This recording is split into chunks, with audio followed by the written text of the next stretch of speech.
send to you God's peace.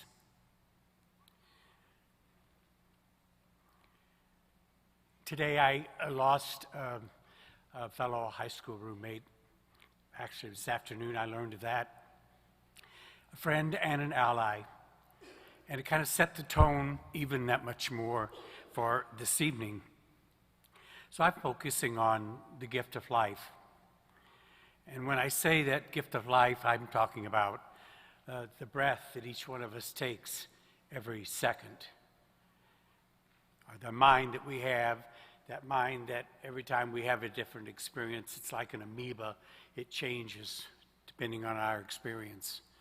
And then with our heart that beats especially when we experience love and joy.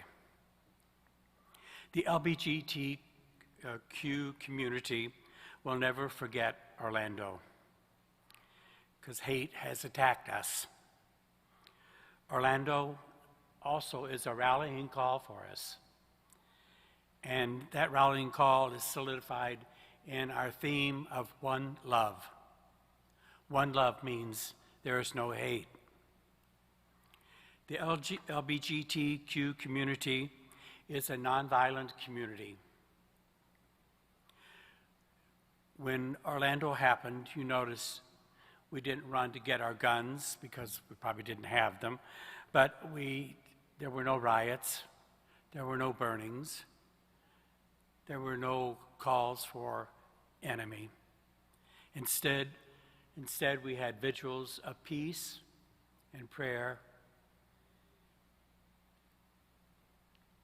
Love to the LGBTQ community has deep roots. We know its importance. We know discrimination and we know rejection because that's been stamped upon us by society, by our government, by our families, and by some of our religious institutions. I think, however, there is hope. The hope that I see comes from maybe three areas.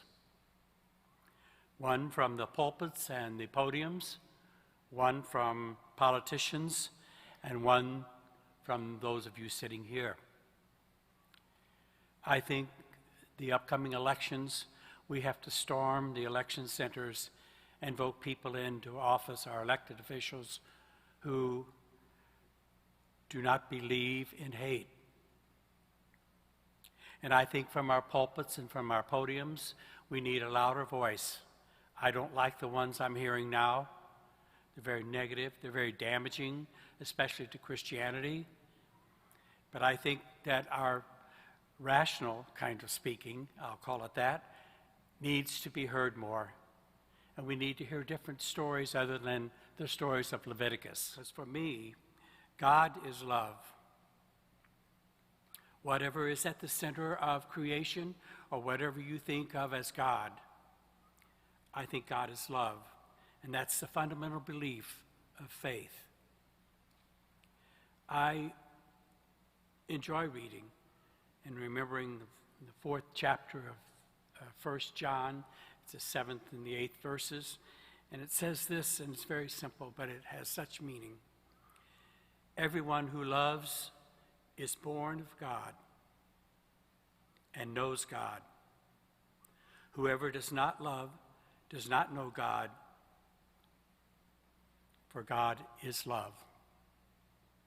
Will you pray just for a moment with me? Divine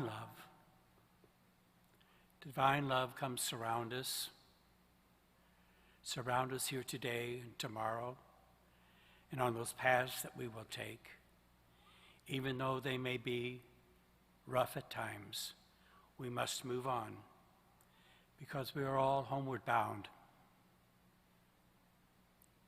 So let us leave tonight knowing that God is love and the divine love can be ours to share.